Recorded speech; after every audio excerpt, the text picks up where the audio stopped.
Yeah. Kwa majina naitwa Sweetbet Faustini. Ni mhitimu chuo kikuu cha Dodoma 2024. Lengo la kuja kufanya hii kazi ni mazingira, lakini pia kikubwa ni mazingira ya familia. Maana tumetoka familia ambazo zinakuhitaji uchakalike ndio kupata chochote kitu. Kwa hicho ndio kilichonisukuma zaidi kuamua kujiajiri, lakini pia ufinyu wa nafasi. Yaani ajira imekuwa ni ngumu hasa kwa dunia sasa. Kwa hiyo ilinibidi mimi niangalie kitu gani ambacho naweza nikafanya kikaweza kuniletea kipato, maisha mengine yaweze kuendelea. Ni ujuzi gani ambao unahisi kila kijana anapaswa awe nao? Ujuzi,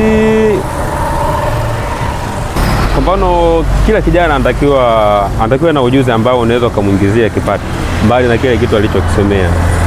Unaona, chochote kile ambacho anaweza akafanya. Maana tukisema ujuzi ni kile kitu ambacho mtu anaweza akajishughulisha kwa kutumia mikono yake. Kwa hiyo hapo ndio muhimu zaidi kwa kijana yote yule. Yaani chochote kile ambacho anaweza akafanya, ili kikubwa tu kiwe kina uwezo wa kumuingizia kipato, ndio kitu ambacho ni muhimu zaidi. Una mpango wa kupanua biashara na kuajiri vijana wengine, na mawazo yakoje? Kuhusiana na mpango nao, endapo nikipata mazingira ambayo yatanisaidia mimi kuweza kujitanua, kwamba mpango wangu mimi ni kuweza kutanua wigo wa biashara yangu ambao itanisaidia kuajiri vijana tofauti. Maanake vijana kama mimi wapo wengi, unaona, lakini kulingana sasa na uhaba wa fedha, mitaji ndio inafanya wengi washindwe kujiajiri. Kwa endapo mimi nikipata support kama hiyo, inaweza kanisaidia zaidi kutanua wigo na kuajiri vijana wengine wengi zaidi. Biashara yako ulianza na mtaji kiasi gani? Kwa biashara yangu nianza na mtaji wa Laki3. Lakini kabla ya hapa kuna biashara ambayo nilikuwa naifanya, ila kwa hii biashara yenyewe iligharimu kama Laki3. Ulikuwa unafanya biashara gani kwanza? Ilikuwaje ukaamua kuhamia kwenye biashara hii? Kabla hapa nilikuwa nafanya biashara ya kuuza maziwa freshi na maziwa mtindi. Sasa pamoja na bites, mandazi, afkeki, bagia na donati. Sababu ya kuja kwenye hii biashara ni ile biashara nilikuwa naifanya mwanzo ilikuwa inanikipu busy sana. Kwa hiyo nilikuwa sipati muda mwingine wa kuangalia fursa nyingine, kwa sababu yote hivyo ilikuwa inahitaji mimi mwenyewe niandae, kama ni ngano, kumua, kuchoma, mpaka hatua ya mwisho kwenda kuuza. Kwa hiyo nilikuwa sipati muda, yaani sikuwa flexible tu. Sasa ndio maana nikapata wazo kwamba ni biashara gani ambayo naweza nikaifanya nikapata muda mwingine zaidi wa kufanya, maanake mambo ni mengi. Mtaji wa biashara hii ulitoa kwenye biashara ya mwanzo, ama ilikulazimu kufanya jambo fulani kuongeza fedha? Biashara ya mwanzo ilichangia kupata mtaji, lakini haikuwa imekamilika zaidi. Tofauti na hapo, kuna watu ambao walioniazima, lakini pia niliomba support kutoka kwa watu wengine, ndio hiyo nifanya sasa nikapata huo mtaji. Yaani biashara ile nilofanya mwanzo niliongeza kiasi fulani, lakini haikukidhi. Kwa hiyo ikabidi niweze kuangalia sehemu tofauti ambayo itanifanya nipate mtaji wa kuendelea na hii biashara. Kwa nini uliacha biashara ya mwanzo, na ilikuwaje ukavutiwa na kufanya biashara ya kuchoma kuku? Kwanza biashara niliyokuwa nafanya mwanzo, sababu kubwa kuiacha ilikuwa kama nilivyokuambia mwanzo, ilikuwa ni kitu busy sana, kiasi kwamba kwa mfano kwa siku nilikuwa na uwezo wa kupumzika masaa 4, ikizidi sana masaa 5. Kwa hiyo kwa ile pale nilikuwa nachoka sana, yaani kuna muda mpaka sasa unatamani kukufuru, lakini ndio hivyo, hakuna namna. Lakini sababu ya kuja kufanya biashara ya kuku nilifanya research. Nikaona ni biashara ambayo ukifanya vizuri faida yake ipo. ndo sababu ambayo ilinilazimu mimi kuja kufanya biashara ya kuchoma kuku, tofauti na ile nilikuwa naifanya mwanzo. Ulichukua hatua gani kufanya utafiti na kitu gani kilikuongoza kufanya research mpaka kuridhika mtafanya biashara ya kuku na sio biashara nyingine yoyote? Kwanza pale ambapo nilipokuwa nafanya biashara ya kuuza maziwa Mwanza pamoja na bites, jirani yangu ndo alikuwa anafanya hii biashara. Kwa ile pale ndo ile biashara yake niliitumia mimi kama sehemu ya utafiti wangu. Kwa hiyo nimefanya research kila kitu, nikajua nini ninachotakiwa kufanya, natakiwa walau niwe na mtaji kiasi gani, wateja wangu ni wapi, eneo ambalo naweza nikaweka biashara ikaenda. Kwa kifupi ni hiyo. Jamaa ambaye nilikuwa nimepakana naye kwenye ile biashara yangu ya mwanzo ndio nilimtumia kama sehemu ya utafiti wangu mpaka na mimi ikabidi nianzishe hii biashara. Mwanzo biashara yako ilikuwa eneo gani wakati kabla hujaja eneo hili? Mimi nilikuwa nafanya biashara Tip Top. Pale ukifika Tip Top pale ndio nilikuwa nafanya biashara yangu mwanzo. Na hisi ukienda pale bodaboda watakuwa wananijua. Una muda gani sasa hivi kwenye biashara hizi za vyakula? Hapa maana hapa nimekuja mwezi wa 9 mpaka sasa hizi ni miezi kama 4 au 7. Huu ni mwezi kama wa 7 hivi. Ukiachana na muda huu tangu umeanza biashara? Tangu biashara maana ile biashara mwanzo nilianza mwezi wa 2 2025. Kwa mwezi wa 2 mpaka mwezi wa 8 nikawa nimesitisha ile. Mwezi wa 9 nikaanza tena hii biashara ya kuchoma kuku. Wakati unasomea ualimu, ilikuwa ni ndoto yako ama ulijikuta tu umeamua kuchagua kusoma ualimu?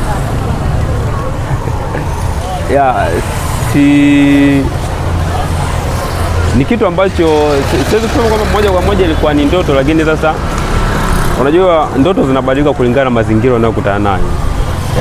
Yaani kuna yale mazingira ambayo unayokutana nayo hata kama ulikuwa na ndoto ya kuwa mtu fulani, lakini pengine ndoto za kufikia ile mazingira ya kufikia ile ndoto yako ya mwanzo, kwa inakubidi ubadili. Walimu mimi nilikuwa ni moja kati ya fani ambazo nilikuwa natamani kuja kuzisomea, lakini haikuwa first option. First option ilikuwa ni political science. Political science ndio ilikuwa kozi yangu ambayo mimi nilikuwa napenda kuja kuisomea, lakini ndio hivyo kulingana na mazingira yenyewe ikabidi niende. Ukipewa nafasi ya kuanza upya leo mpaka hapa ulipo, unahisi unaweza kurekebisha sehemu gani na kuendelea sehemu gani ukaweka sawa sawa? Nikipewa nafasi ya kurekebisha, nadhani ni ule muda ambao nilikuwa chuo. Unajua wengi tunajisahau sana tukiwa chuo. Chuo kunakuwa na fursa tofauti. Unaona, lakini sasa wengi wetu tukishafika chuo tunakuwa tunajisahau kidogo kama hakuna maisha baada ya chuo.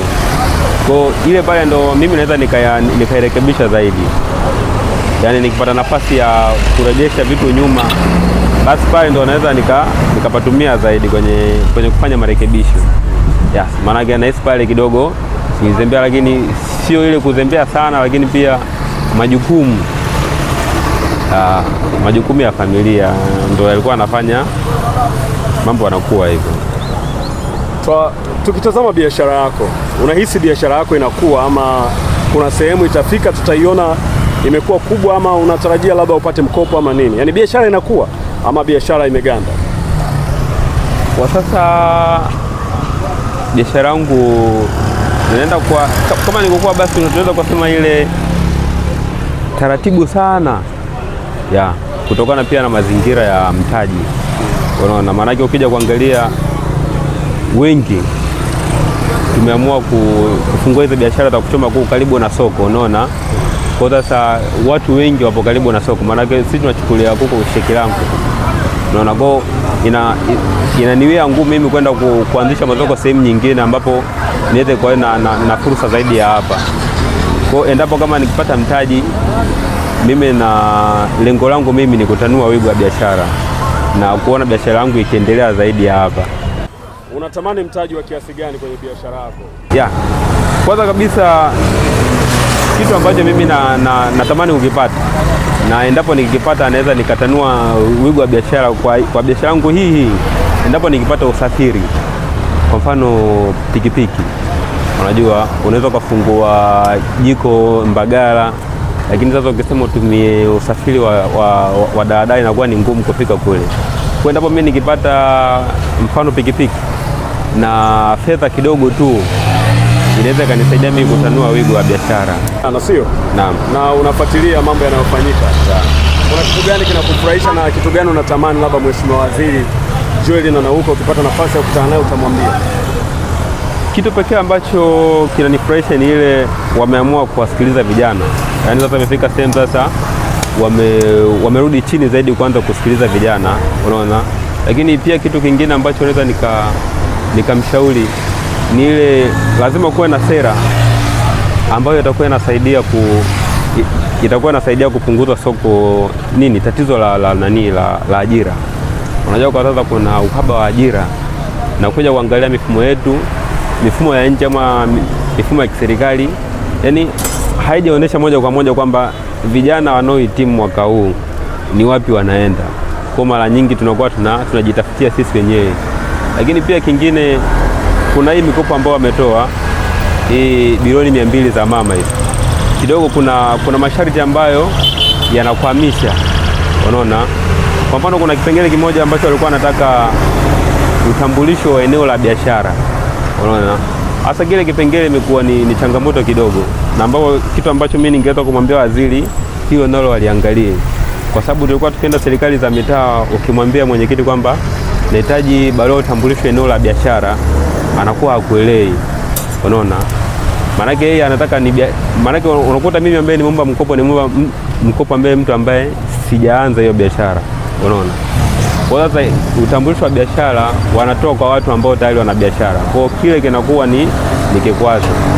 Unaona, kwa nikipata nafasi ningemwambia wafanye marekebisho kwenye kipengele ili kusudi vijana wengi waweze kupata. Lakini pia kingine ni haya matangazo yao ambao wanatakiwa watumie, wale watu ambao wanakuwa na ushawishi kwenye jamii ndio wanatakiwa watumie kuposti hata matangazo yanayohusiana na fursa za vijana. Mara nyingi kuna mtu unaposti, unaweka kwenye status, unakuta vijana wanaanza kuuliza hii imepostiwa lini? Unakuwa zile taarifa ziwafikii wa vijana kwa wakati, kutokana na kwamba ndio hivyo. Wengine unakuta mtu hata akaunti yenyewe ya vijana hajui ilivyo, hataja ifollow. Kwa ni vizuri zaidi kama angekuwa anatumia watu ambao tayari wana influence,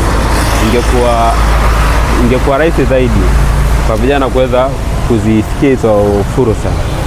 Lakini tofauti na hapo ni kikubwa tu, ndio hivyo. Tumeongea hapo, kanaambia wakati huko chuo kuna jambo ungetamani kurekebisha. Hebu mshauri mwanafunzi ambaye yuko chuo kikuu, kwenye vyuo vya kati, kokote, kitu gani cha msingi anapaswa kuzingatia? Kitu pekee cha msingi ambacho anaweza kuzingatia kijana aliyepo chuo ni hasa kwa wale ambao wanakuwa wana ile fedha ya kujikimu, wajue kwamba baada ya chuo kuna maisha mengine, na sasa hizo wanatakiwa wajue kwamba wasomi ni wengi, kwa nafasi za kazi inakuwa ni changamoto. Kwa kama mtu anaweza, na anatakiwa aanze kujimeki akiwa chuo, ili iwe rahisi zaidi anapoingia mtaani. Manake wengi tunajisahau, tunakuja kushtuka tukiwa tushafika mwaka wa 3, hapo ndio mtu akili inaanza kushtuka. Lakini ila kwa yule ambaye yuko mwaka wa kwanza, mwaka wa pili, anatakiwa aanze kujimeki, yani ajue kwamba kumaliza chuo kuna maisha mengine. Yani usifikirie labda kutakuwa na ajira za kutosha, kutokana na maisha sasa yalivyo. Dunia imebadilika, wasomi ni wengi, nafasi za ajira ni kidogo. Kwa ni hicho tu. Unahisi itafika wakati utaishi ndoto yako ama? Yeah.